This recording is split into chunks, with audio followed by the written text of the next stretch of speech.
네, 스토리가 있는 뉴스, 스토리 뉴스 시작합니다. 참, 그런데요, 한 가지 양해의 말씀을 드리겠습니다. 이 촬영을 위한 장비 일부에 문제가 생겨서요, 오늘은 영상으로 전해드리지 못하고, 이렇게 오디오와 그리고 관련된 사진으로만 전해드릴 수밖에 없게 됐습니다. 그래서 뭐 이리저리 고민을 하다가, 오늘 영상은 하루 건널까 하고, 그래서 이제 생각됐습니다. 영상을 못 올린다는 양해의 내용을 커뮤니티에 그냥 공지하고 하루 건널까 생각했었습니다만은, 그래도 중요한 정보들을 그냥 넘어가기가 편치 않아서 이렇게라도 전해드리려고 합니다. 그러니까 오늘은 운전하시는 분들은 그냥 앞만 잘 보시고요. 안전운전 하시고요. 그리고 집에서 혹시 보시는 분들은 그냥 이제 틀어놓고 오디오만 잘 집중해서 내용만 잘 들으셔도 좋을 것 같습니다. 다시 한번 죄송하다는 양해 말씀을 드리고요. 빨리 장비를 제대로 수리를 해서 아마 내일 아니면 다음 주부터는 제대로 할 수 있을 것이라고 생각을 합니다. 너무 뭐라고 하지 마시고요. 그래도 괜찮다 라는 댓글이 혹시 많이 올라온다면 저도 정말 괜찮을 것 같습니다. 양해 말씀을 다시 드립니다. 자, 시작하겠습니다. 엊그제 음력설이었잖아요. 그런데 설이나 명절 때가 되면 이곳 미국에서 한국 내 부모나 지인 또 친지들에게 용돈 하시라고 이제 송금하는 경우가 많은데요. 혹시 이번에 한국으로 송금하셨나요?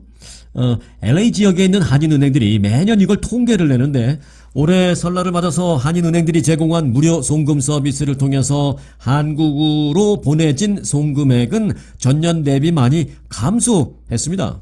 원달러 환율이 1,450원대 육박할 정도로 여기서 한국으로 송금을 하면 한국에서 받는 사람들이 상당히 괜찮은 그런 상황임에도 불구하고 송금 규모가 감소했다. 라는 것은 한인들의 경제 상황이, 미주 한인들의 경제 상황이 여전히 좋지 않은가라는 이런 생각을 하게 만듭니다. 게다가 또 이제 와이어발리 등 새로운 저렴한 송금 서비스가 많이 나왔잖아요. 이 회사들이 한인 사회를 파고들며 따라서 전통적인 은행권 송금을 이용하는 한인들이 많이 줄어든 것으로 분석됩니다. 다시 말해서 은행에 가서 그 수수료 다 내고 그렇게 옛날처럼 송금하던 그런 한인들이 많이 줄어든 것으로 분석되고 있습니다. 물론 이번에는 한인은행들이 무료 송금 서비스를 했기 때문에 굳이 다른 서비스를 돈 때문에 수수료 때문에 다른 곳을 이용할 필요는 없겠습니다만은 평소에는 한인은행에서 한국으로 송금하려면 거의 한 30달러 정도 수수료를 내야 하고요. 어떤 경우에는 한국에서 또 받는 사람도 2만 원인가 3만 원인가 내고 그렇게 찾는 경우도 있어서 이 한인은행들의 서비스가 과거 30년 전에 머물러 있다. 그런 비난도 받고 있기도 합니다. 자, 아무튼 이 서부 지역에서 이제 LA를 중심으로 서부 지역에서 영업하는 7개 한인 은행들의 올해 설 송금 규모는 총 1,133만 6,600달러로 집계됐습니다. 물론 이것도 적은 액수는 아닙니다만은 1,133만 6,600달러. 그런데 이는 지난해 설 송금 1,617만 2,700달러와 비교하면 한 500달러 이상 감소한 것입니다. 한 30% 감소한 것입니다. 500달러가 아니라 500만 달러 정도 줄은 것입니다. 지난해보다 적게 낸 걸로 나타났는데, 적게 보낸 걸로 나타났는데, 자, 어떤 이유로든 올해는 예년에 비해서 미국에서 우리 미주 한인들이 한국으로의 송금을 좀 많이 안 하신 것 같다라는 생각이 듭니다. 그게 경제적인 좀 불편함, 어려움 그런 것도 있을 수 있겠고요. 은행 가서 하지 않고 다른 송금 서비스를 이용하는 분들도 요즘에 굉장히 많이 늘어났기 때문에 지금 이거는 은행에서만 집계한 거거든요. 그렇기 때문에 아마 이런 결과가 나왔다라고 생각이 됩니다. 이민 단속과 국경 안보 등을 책임지는 국토안보부가 트럼프 대통령의 자랑거리에서 이제는 자랑거리가 아닌 두통거리로 전락할 조짐을 보이고 있다라는 분석입니다. 불체자 단속 문제로 지지세를 결집시키는 데 큰 힘을 얻어서 재집권에 성공한 트럼프 대통령은 집권 이후 1년 동안 이민 단속국을 관할하는 국토안보부를 전면에 내세우면서 성과를 자랑해 왔습니다만은 최근에는 상황이 좀 많이 변했다라는 분석입니다. 자, 지난달 이민 단속 요원들의 총격으로 미네소타주에서 2명의 미국 시민권자들이 숨진 사건이 있었죠. 그 사건이 결정적이었다라는 것입니다. 어떤 여론이 돌아서는데 분수령이 됐다라는 것입니다. 단속 요원들이 정당 방위의 범위를 넘어서는 그런 공격적인 총격을 가한 정황이 현장에서 찍힌 동영상을 통해서 이제 전국으로 공개되면서 트럼프 대통령이 자랑해온 국토안보부 중심의 이민 단속 성과는 흐려지고 성과 지형적인 이 과잉 단속의 문제가 전면에 지금 부상하고 있다라는 것입니다. 특히 총격을 받고 사망한 피해자를 테러리스트다라고 아주 일찌감치 규정했던 그 크리스티 노엄 국토안보부 장관의 사건 직후의 발표가 국민적인 분노를 샀다라는 분석도 있습니다. 이런 상황에서 논란의 중심에 있는 크리스티 노엄 장관의 어떤 그 불륜 의혹까지 요즘엔 터지면서 국토안보부 자체가 좀 골칫거리가 됐다라는 분석입니다. 분명히 말씀드립니다만은 이 크리스티 노엄 장관 여성분이시죠. 불륜 의혹이라고 제가 말씀드렸습니다. 뭐가 확실하게 불륜 내용이 밝혀진 건 아닙니다. 그냥 여기저기서 요즘 좀 의혹이 있어요. 다른 어떤 남자 고위공직자와 좀 둘 다 유부녀 유부남인데 좀 불륜 아니야? 뭐 이런 얘기 너무 친한 거 아니야? 보기에 좀 그래 이런 얘기가 많습니다 요새. 자, 그래서 이제 좀 골칫거리라는 것인데 월스트리트저널은 노엄 장관과 그의 수석 보좌관 코리 레반도프스키 요 두 사람이 문제입니다. 요 두 사람. 그의 수석 보좌관이 남자인데요. 코리 레반도프스키가 국토안보부 내 고위 당국자들을 자주 질책하는 그런 발언도 똑같은 내용으로 하고 또 직원들을 신뢰하지 못한다라는 이런 말도 똑같이 하고 하면서 심지어는 이 코리 레반도프스키는 크리스티 노엄 장관과 매우 아주 친한데 레반도프스키는 직원들을 믿지 못하겠다 하면서 너 왜 자꾸 거짓말해? 너 거짓말하는 거지? 너 아니라고 이제 직원들이 그러면 아니 못 믿겠어 일로 와봐 거짓말 탐지기로 한번 네가 거짓말을 하는지 안 하는지 봐야 되겠어 이런 식으로 직원들을 대상으로 거짓말 탐지기 검사까지 했다라고 하면서 이 레반도프스키에 대한 그 직원들의 지금 반발이 굉장히 심한 상태거든요. 그런데 그 코리 레반도프스키와 크리스티 노엄 장관이 굉장히 친한 모습을 매번 보이고 있어서 그래서 지금 많은 사람들이 이 두 사람 좀 이상해 이런 얘기를 하고 있는 것입니다. 심지어 레반도프스키는요. 크리스티 노엄 장관의 담요를 제대로 챙기지 않고 항공기 안에 그냥 방치했다라는 이유로 굉장히 화를 내면서 누가 우리 노엄 장관님의 담요를 이렇게 방치해 놓은 거야 제대로 챙겨야지 하면서 그거를 담당했어야 하는 직원을 지적하면서 그 직원을 해고했습니다. 그런데 그 직원이 누구였냐? 해안경비대 파일럿이었어요. 그 해안경비대 파일럿을 해고해버렸습니다. 각자 가정이 있는 이 노엄 장관과 레반도프스키의 이 가까운 관계가 트럼프 대통령과 다른 백악관 최고위 참모들의 지금 우려를 사고 있다라는 그런 보도도 나오고 있습니다. 레반도프스키는 애초에 그 노엄 장관의 비서실장으로 일하기를 원했었습니다만은 트럼프 대통령이 두 사람 사이에 약간 애매한 로맨틱한 그 관계에 대한 그 보도 이런 거를 다 보고 알았기 때문에 비서실장으로 보내는 그 인사안을 트럼프 대통령이 거부했다라고 월스트리트저널은 보도했습니다.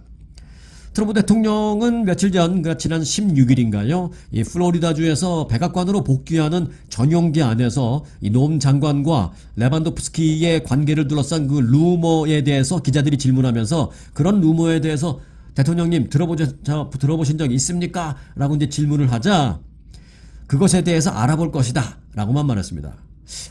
이 웬만한 의혹에 대해서는 질문이 들어오면 트럼프 대통령 뭐라 그래요? 가짜 뉴스다, 페이크 뉴스 이러면서 그 질문한 기자를 오히려 정면에서 비판해버리는 그런 트럼프 대통령인데 이 질문에 대해서 두 사람의 그 루머에 대한 질문에서는 가짜 뉴스다 이렇게 안 하고 너는 왜 질문할 게 그거밖에 없어? 왜 그런 걸 질문해? 이러지 않고 알아볼 거다. 라고 말했습니다. 자, 그러자 지금 한 사람이 떨고 있죠. 바로 크리스티 노엄 장관입니다. 크리스티 노엄 장관과 레반도프스키 그리고 그 주변의 측근들이 지금 아주 싸늘한 분위기를 보이고 있습니다. 그래서 이제 국토안보부가 분위기가 안 좋은데 그래서 이제 트럼프 대통령 입장에서도 야, 저 크리스티 노엄 장관 언제까지 내가 계속 데리고 있을 수 있을까라는 생각을 해볼 수밖에 없죠. 그래서 앞서 제가 처음에 말씀드렸던 국토안보부가 트럼프 대통령의 자랑거리로 지금 계속 오다가 이제는 자칫하면 골칫거리로 전락할지도 모르겠다라는 말씀을 그래서 제가 처음에 드린 것입니다. 자, 자랑거리가 될지 골칫거리로 전락할지 좀 두고 보도록 하겠습니다. 자, 지금 이 컴퓨터 반도체 관련 기술이 있는 사람들은 돈 벌기 아주 좋은 세상입니다. 물론 컴퓨터 관련 기술이 있는 사람들이 실리콘밸리에서 몇십만 불짜리 그런 연봉 쉽게 받는 건 뭐 언제부터 뭐 오래된 얘기입니다만은 지금은 단순한 컴퓨터 기술이 아니라 이제 반도체 관련 기술이 있는 사람들 얘기입니다. 자, 미국의 빅테크 기업이 미국 내에서 인재가 많이 부족하자 이제 한국의 컴퓨터 엔지니어 빼가기를 본격화하고 있습니다. 과거에는 마이크론이나 퀄컴 정도가 한국인 엔지니어 채용에 적극적이었다라면, 그러니까 중견 정도, 중견 사이즈 정도 되는 기업이 그랬다면, 최근에는 중견이 아니라 그보다 훨씬 규모를 뛰어넘는 세계적인 굴지의 기업, 엔비디아, 구글, 테슬라 등 이 빅테크까지 나서서 고대역폭 메모리 반도체 HBM 같은 인공지능 반도체 전문 인력에 러브콜을 보내고 있습니다. 제가 그래서 단순한 컴퓨터 기술이 아니다라고 말씀드린 게 이겁니다. 인공지능 반도체 관련 전문 인력이 지금 아주 핫한 상황입니다. AI 반도체 자체 개발의 중요성이 커지고 HBM 같은 고성능 메모리가 AI 시대 핵심 부품으로 떠오르면서 고급 인력이 풍부한 한국을 채용 타겟으로 삼고 있다라는 분석입니다. 이에 따라서 삼성전자, SK하이닉스 등 이 한국의 반도체 기업은 인력 유출 사태를 지금 우려하면서 초비상 상태에 걸렸습니다. 자, 가장 적극적으로 사람을 빼내가려고 하는, 한국 인재를 빼내가려고 하는 기업이 바로 엔비디아입니다. 엔비디아는 현재 최대 연봉, 이게 초봉이에요, 초봉. 그러나 이제 신입 아니고 그냥 경력직 초봉을 말하고 있습니다. 8년차 이상 된 사람일 경우 들어오자마자 최대 연봉 25만 8천 달러 그리고 스탁 옵션 등을 내걸고 HBM 개발 엔지니어를 채용 중에 있습니다. 근무지는 북가주 산타클라라 본사라고 되어 있습니다. 25만 8천 달러와 그리고 스탁 옵션이니까 30만 40만 달러 연봉이 된다라고 생각할 수 있습니다. 자, 그리고 그 외에 브로드컴, 미디아텍, 마벨 등 중견 IT 기업도 역시 실리콘밸리에서 일할 HBM 엔지니어를 채용 중이다라고 하고 있습니다. 연봉은 연차에 따라 다르지만 최대 26만 달러를 주겠다라고 말하고 있습니다. 뿐만 아닙니다. 최근에는 테슬라가 한국 엔지니어들을 꼭 집어서 채용에 나섰습니다. 테슬라 코리아는 최근에 AI 반도체 설계 인력을 모집한다라는 채용 공고를 올렸는데요. 일론 머스크 테슬라 CEO가 이례적으로 직접 구인 공고를 올렸습니다. SNS에. 일론 머스크는 본인의 SNS에 펄럭이는 태극기 이모티콘과 함께 만일 당신이 지금 한국에 있다면 이곳 테슬라로 오십시오 라는 글을 올렸습니다. 한국 엔지니어들의 마음이 흔들릴만 하겠습니다. 자, 한편 삼성전자, SK하이닉스 등 이 빅테크 인력 빼가기에 타겟이 된 한국의 관련 기업은 지금 초긴장 상태입니다. 결국 고급 인력 유출을 우려한 한국 기업들도 최근 엔지니어들에 대한 보상 확대에 적극적으로 나서고 있습니다. 막아야죠. 빠지는 유출되는 걸 이제 막아야 하기 때문입니다. 그러니까 중간에서 엔지니어들만 좋은 겁니다.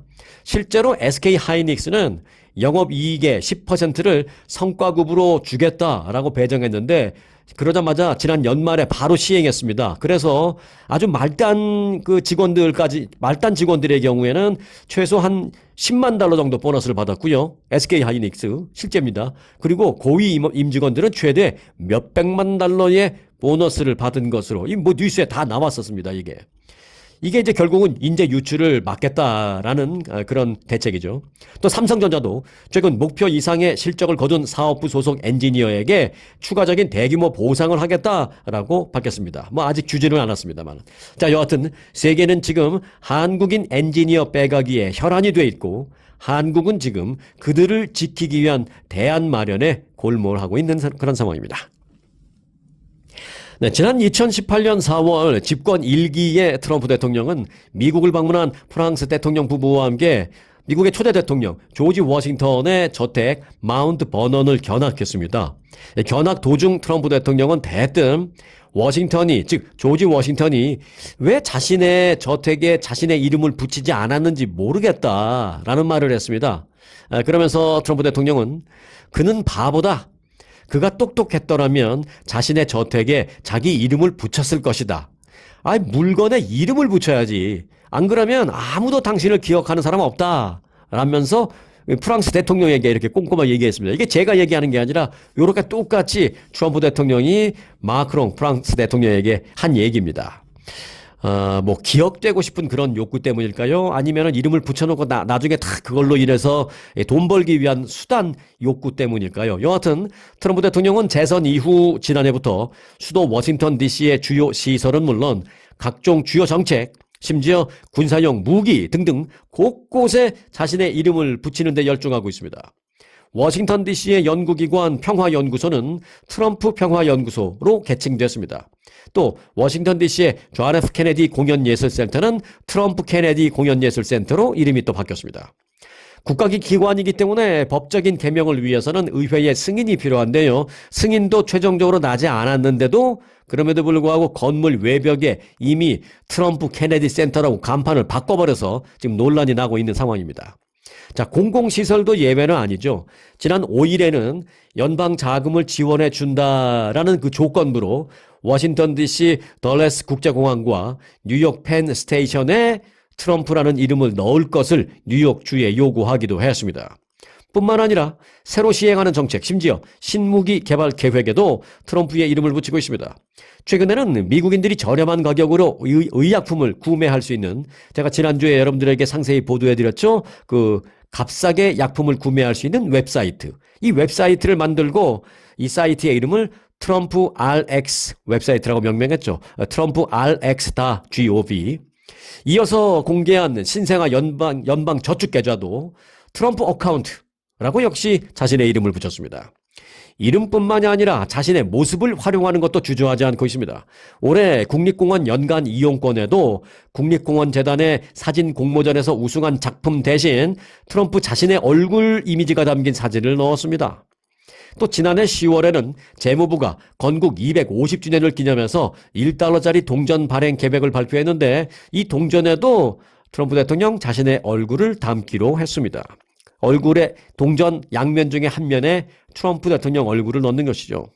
자, 뉴욕타임즈는 이 같은 행보에 대해서 차리친이라는 도시의 이름을 스탈린그라드라고 바꾼 소련의 독재자 스탈린, 그리고 루브르 박물관을 나폴레옹 박물관으로 일시 개명했던 나폴레옹 등과 비교를 하면서 역사상 유례없는 자기 과시가 그를 정복자나 독재들과 같은 반열에 올려놓고 있는 상황이다라고 분석을 하기도 했습니다. 나르시시즘 얘기까지 나오고 있습니다. 자, 이와 관련해서 빅토리아 대학의 루벤 로즈 교수는 이는 정부와 국가 자산을 대통령의 개인 재산처럼 취급하는 행태다라면서 이는 삐뚤어진 나르시시즘, 잘못된 나르시시즘이다라고 비판하기도 했습니다. 일각에서는 이 같은 행위가 미국을 위한다기보다는, 즉 나라를 위한다기보다는 퇴임 후에도 자산을 불리기 위한 브랜딩 작업을 하고 있는 것 아니냐라면서 우려의 시각을 보내고 있습니다. 왜냐하면 미국 내 각종 시설과 정책이 자신의 이름으로 되면 거기서 발생할 수 있는 부가적인 수입이 엄청나다라는 것입니다. 앞서 말씀드렸죠. 공항의 이름도 트럼프 공항으로 이름을 바꾼다고요. 공항의 이름을 트럼프 공항으로 바꿔버린 다음에 그 곳곳에 트럼프와 관련된 각종 기념품을 판매할 수 있는 준비를 이미 시작하고 있다는 것입니다. 시작하고 있는지 어떻게 하냐고요? 네, 그 특허청에 이미 특허를 신청해 놓았기 때문에 알 수 있는 대목입니다. 궁극적으로 자신의 이름을 딴 리조트라든지 지금 있는, 그리고 식당이라든지 골프장이라든지 또 라스베가스에 가면 트럼프 호텔 있죠. 이런 등등 트럼프라는 이름이 들어가 있는 그 브랜드의 가치가 미 전역에 곳곳에 모든 곳에 트럼프라는 이름이, 특히 국가시설에도 그렇게 붙게 되면 일반적인 민간시설에 들어가 있는 트럼프라는 이름에 대한 브랜드 가치가 올라갈 것을 염두에 두고 있는 것 아니냐. 그런 우려의 시각도 있는 것도 사실입니다. 사실이 아니길 바랍니다. 네, 다음 소식입니다. 트레이더 조스 자주 가시죠? 가까운 데 있으면 아마 자주 가실 겁니다. 조금 멀면 뭐 그렇지 못하다 하더라도. 자, 그런데 거기서 그 토트백 3달러, 2달러 99짜리 토트백 있죠? 이 트레이더 조스의 2달러 99짜리 미니 토트백이 다시 한번 핫 아이템으로 떠오르고 있습니다. 한국에서는 핫 아이템을 넘어서서 대란템이라고 불리고 있습니다. 이 백을 구하기 위해서 대란이 벌어지고 있다는 의미입니다. 자, 이런 가운데 최근 SNS에서는요, 트레이더 조스가 새로운 디자인의 토트백을 출시할 것이다 라는 소문까지 퍼지면서 구매 욕구를 다시 한번 자극하고 있습니다. 이 가방은 원래 장바구니용 캔버스 백으로 트레이더 조스가 자체적으로 선보였던 제품입니다. 그러나 출시할 때마다 매장 앞에 긴 줄이 생길 정도로 인기를 얻었습니다. 매장 오픈 전부터 이 백을 판매하는 첫날이다 하면 오픈하기도 전부터 사람들이 몰려서 긴 줄을 서고 판매가 시작되면 판매 시작 수십 분 만에 품절되는 일이 다반사였습니다.